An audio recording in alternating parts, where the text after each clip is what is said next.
हाँ, good morning बच्चों। हमने कहाँ तक पढ़ी है?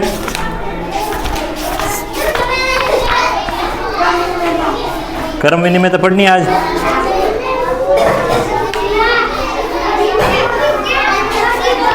संवर्तिता का गुणधर्म पढ़ लिया, अब कर्म विनिमयता का गुणधर्म पढ़ना, ठीक है?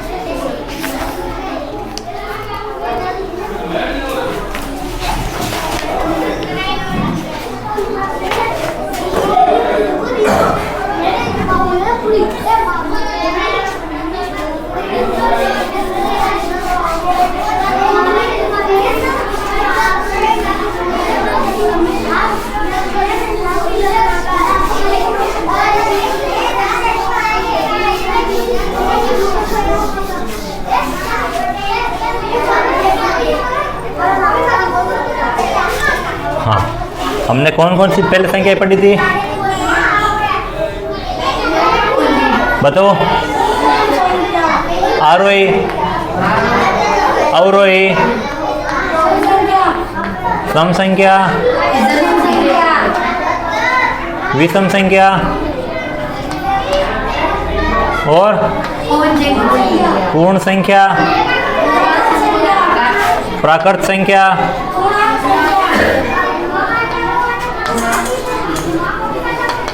पूर्णांक संख्या और नंबर 8 परिमेय संख्या। अब इसके अंतर्गत गुणधर्म पढ़े थे हमने। क्या पढ़े थे? गुणधर्म कौन कौन से थे? नंबर 1 संवृत्त का गुणधर्म या संवृत्तता, नंबर 2 कर्म विनिमयता, नंबर 3 साहचर्यता। हाँ, अब इसके अंतर्गत देखो, इसके अंतर्गत हम तीनों के अंतर्गत, योग के अंतर्गत, व्यवकलन के अंतर्गत, गुणन के अंतर्गत, भाग के अंतर्गत, बाकी सारी यही संक्रियाएं इन्हीं के अंदर चलेगी। समझ में आ रहा? हमने ये पढ़ लिया था गुणधर्म में, संवृत्त गुणधर्म के अंतर्गत कोई संख्या संवृत्त ये जैसे है पूर्ण संख्या योग के अंतर्गत संवृत्त है या नहीं है, प्राकृत संख्या योग के अंतर्गत संवृत्त है या नहीं है, परिमेय संख्या योग के अंतर्गत संवृत्त है या नहीं है। इसी प्रकार व्यवकलन के अंतर्गत संवर्तता, गुणन के अंतर्गत संवर्तता और भाग के अंतर्गत संवर्तता।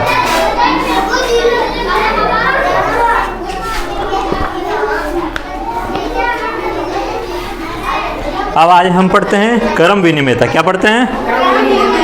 हाँ, अब कर्म विनिमयता के अंतर्गत भी योग के अंतर्गत कर्म विनिमय है या नहीं है, व्यवकलन के अंतर्गत कर्म विनिमय है या नहीं है, और गुणन के अंतर्गत कर्म विनिमय है या नहीं, और भाग के अंतर्गत कर्म विनिमय है या नहीं है। तो हमें पता है कर्म विनिमय नाम से ही स्पष्ट है कि कोई संख्या, कर्म विनिमय का मतलब कर्म चेंज करना। क्या होता है?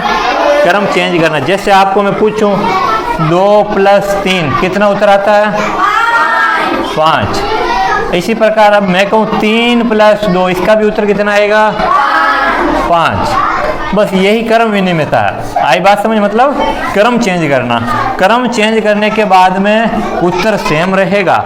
जैसे हम जोड़ रहे हैं, जैसे कोई दो संख्या, एक संख्या ए ले ली और एक ले ली बी। अब दोनों संख्या योग की बात कर रहे हैं ना, जैसे कर्म विनिमयता के अंतर्गत योग, इसका अर्थ हो गया इन दोनों संख्याओं को जोड़ना है। क्या करना है? जोड़ना है। तो देखो कैसे, a + b, तो इसका उत्तर b + a आएगा। तो इसका मतलब वो क्या है? कर्म विनिमय है।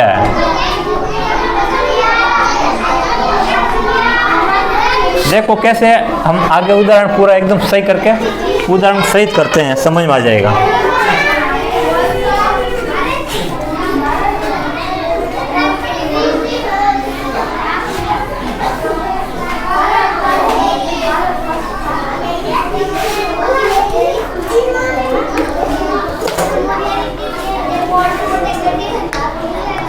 कर्म विनिमय का अब अलग अलग से हटिया दूसरी करिया बोल क्यों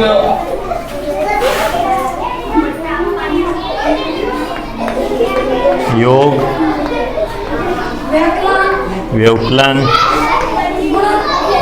गुणन, भाग। अब किसके अंतर्गत?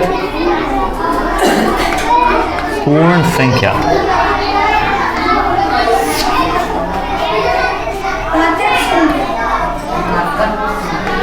प्राकृत संख्या,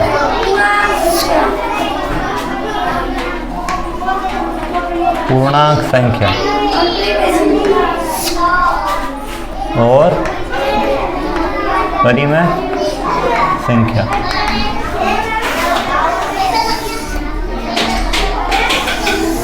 चलो देखते हैं कैसे। अब हमें करना है योग। कोई भी संख्या योग के अंतर्गत क्रम विनिमय होगी। कब? जैसे देखो, अब पूर्ण संख्या की परिभाषा क्या होगी बेटा? बताओ, कोई कौन बताएगा पूर्ण संख्या की परिभाषा? हाथ खड़े करो। पूर्ण संख्या की परिभाषा कॉपी में लिखा है ना मैंने आपको? कॉपी में लिखी है आपने? कमला, पिंकी नहीं लिखी कॉपी में? डेली स्कूल आओ, सिर्फ आपको 10 या 15 मिनट ही पढ़ाया जाएगा, उसके बाद में चले जाना, ठीक है? हाँ मनीष बता, पूर्ण संख्या की परिभाषा बता बेटा।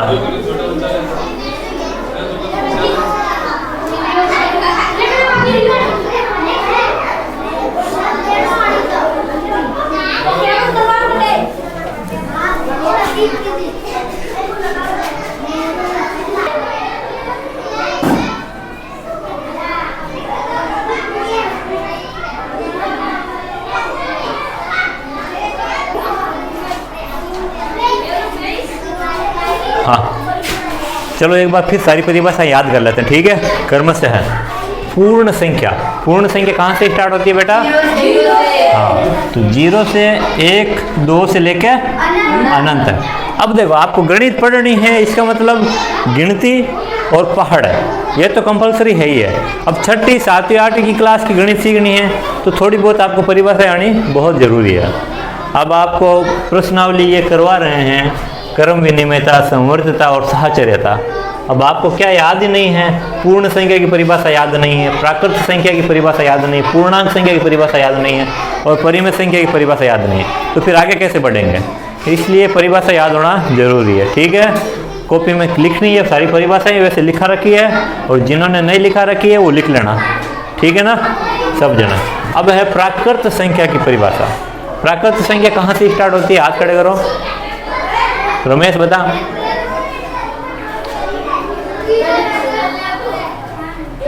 जोर से बोल, बाहर की आवाज आ रही है बच्चों की। 1 से अनंत तक जोर से बोल। तेरी बहन आई नहीं आज? 7वीं में ना, वो भी 8वीं में, 7वीं में, 8वीं में, 7वीं में, 6ठी में आ जाइए वो। हाँ, 1 से अनंत तक की संख्या क्या कहलाती है? प्राकृत संख्या, ठीक है? अब इसके बाद में है पूर्णांक संख्या। पूर्णांक संख्या कहाँ से?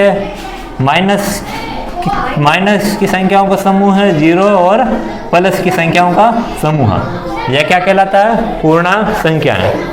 और अब है परिमेय संख्या। परिमेय संख्या क्या परिभाषा है? P/Q के रूप में व्यक्त किया जा सकता है। P और Q क्या होना चाहिए? पूर्णांक होना चाहिए, और Q not is equal to 0, बराबर नहीं, not is equal to, Q 0 के बराबर नहीं होना चाहिए। आगे बात समझ में आप गया? बस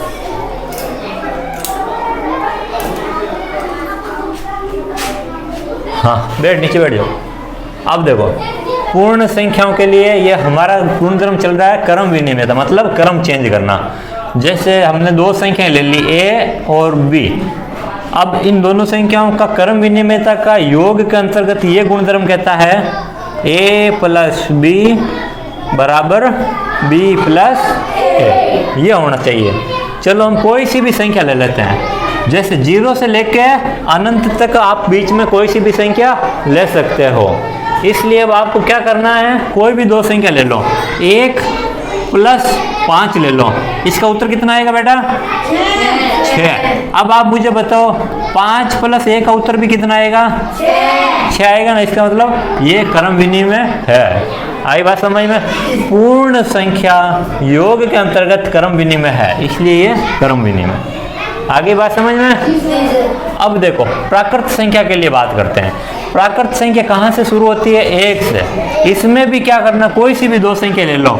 आपने ले ली 15 और दूसरी आपने संख्या ले ली 150।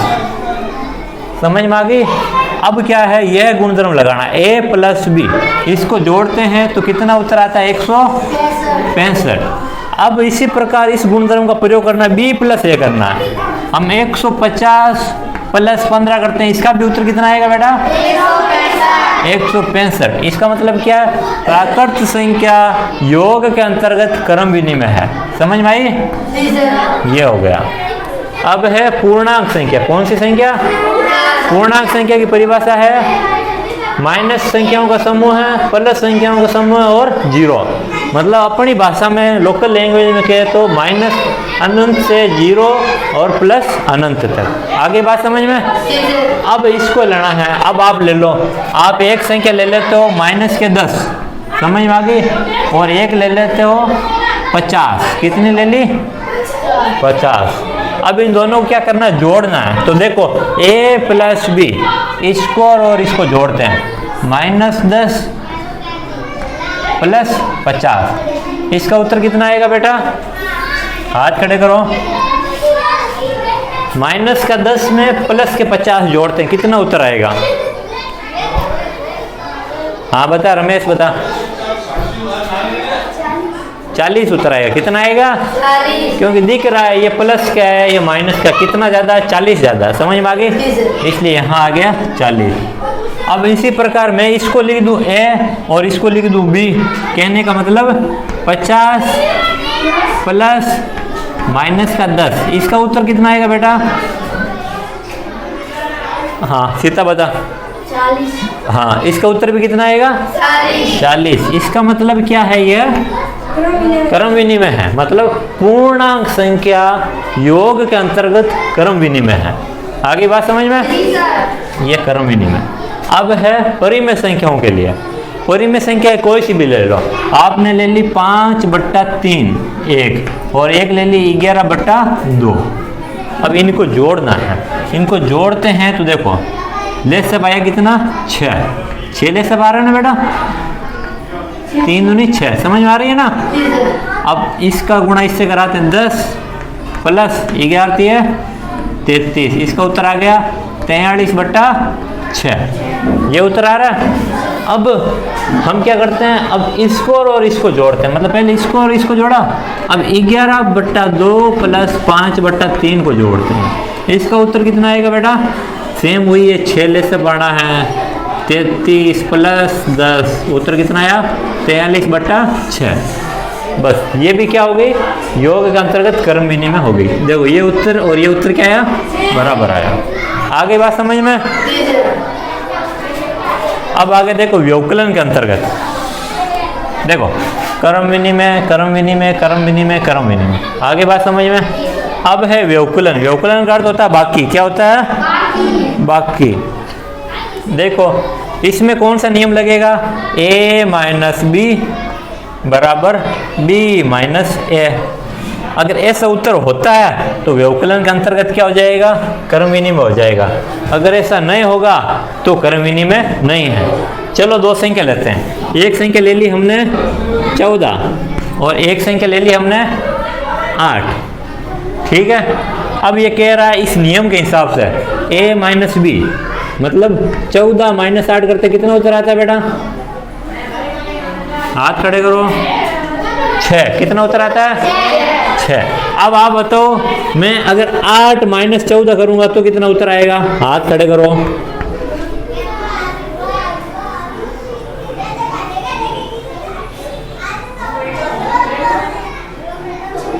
आज देवरम ने कहाँ गया?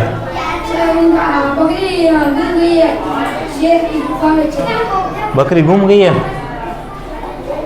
कौन ढूंढने गया वो? कब रात को गुम हुई थी? कब हुई थी? कल हाँ वो कह तो था, मिला था। तो कल गुम गए, अभी तक ढूंढ रहे हैं। ठीक है देखो इसका उत्तर कितना आएगा, हाथ खड़े करो लड़कियों में। 4। हाँ बता। हाँ क्या हुआ? -6। उत्तर कितना आएगा? अब मुझे बताओ 6 और -6 बराबर है क्या? नहीं है ना, तो इसका मतलब ये नहीं है। कौन चलाराम बराबर कराएगा? बराबर कौन कर रहा था?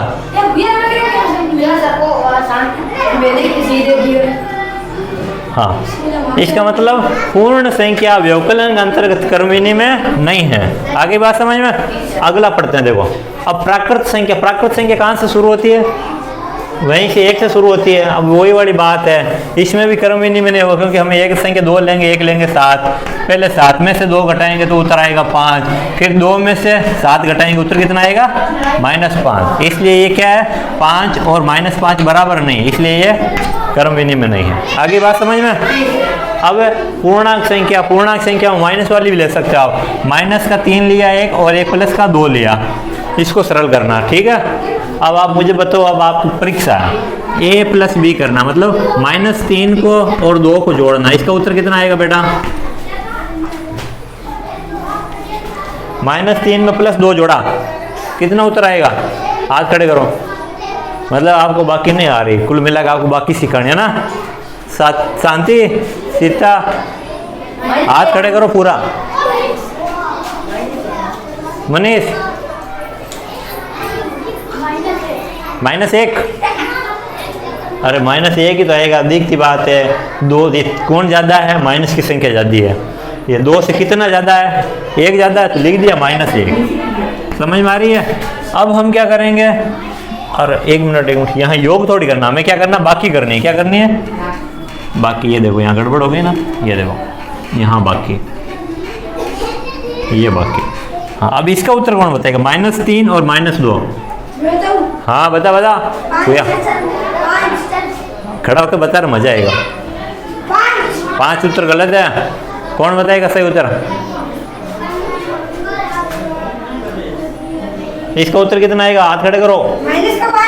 हाँ कितना उत्तर आएगा? -5। फिर माइनस की चिन्ह गड़बड़ क्यों करते हो? इसका उत्तर आया -5। अब देखो, अब हमें क्या करना है? देखो हमने पहले देखो इसको a माना और इसको b माना। अब हमें क्या करना है? b - a। क्या करना है? b - a करना है। b - a करते हैं, देखो 2, फिर ये माइनस का चिन्ह ये वाला, फिर ये -3, इसको सरल करते हैं। इसको सरल किया तो 2 माइनस चिन्ह हो गया +3। इसका उत्तर कितना आएगा बेटा? 5। अब -5 और +5 बराबर है क्या? इसलिए ये क्रमविधि में नहीं है। आगे बात समझ में सब गया? बस अब आगे करते हैं परिमेय संख्याओं के लिए। क्या लिखना है? परिमेय संख्या। यही सेम फॉर्मूला है, 3/2 ले लो और 1 ले लो 5/2। इसके लिए भी इसको इसमें पहले घटाना है। ये इसका उत्तर घटाएंगे तो कितना आएगा बेटा?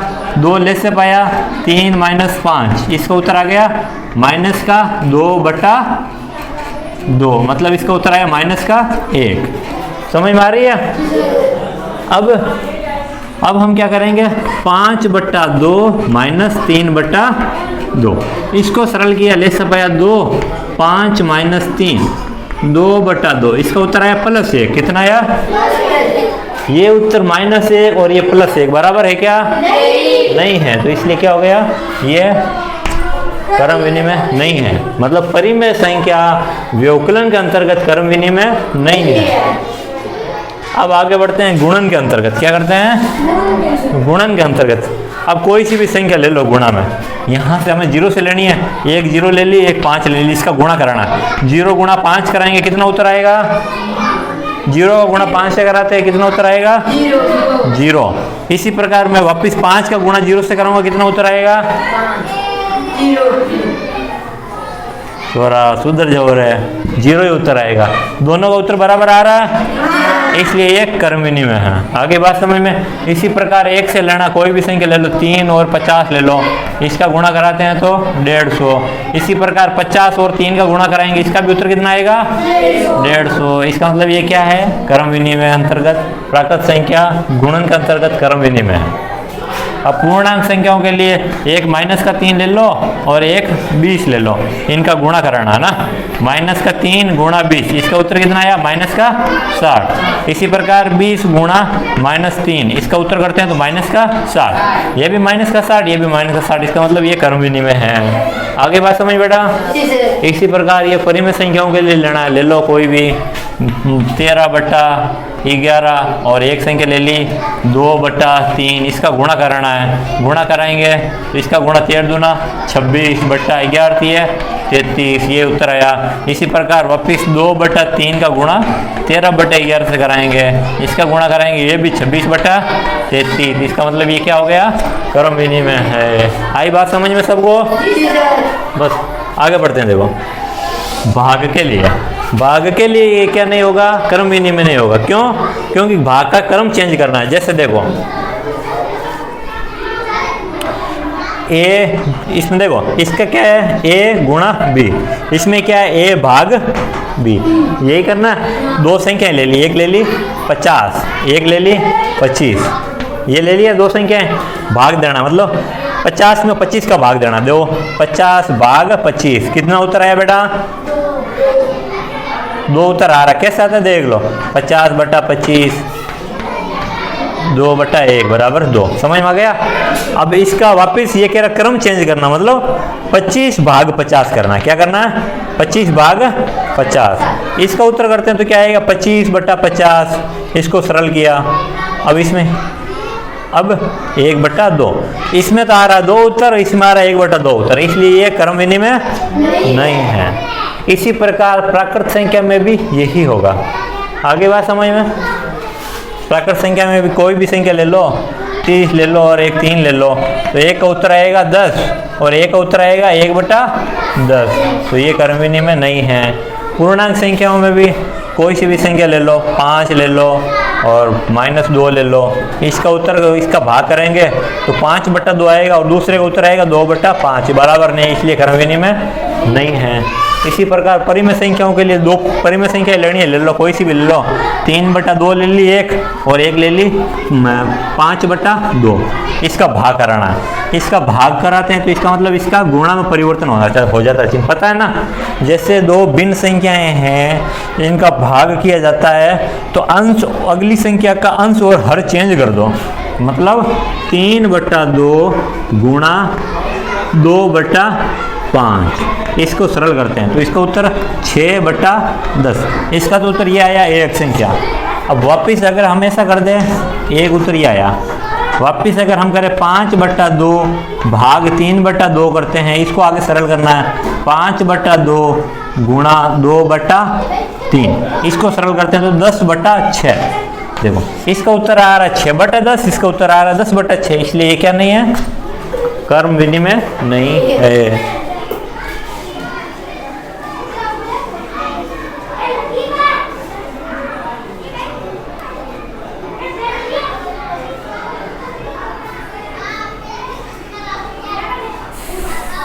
समझ में आया बेटा।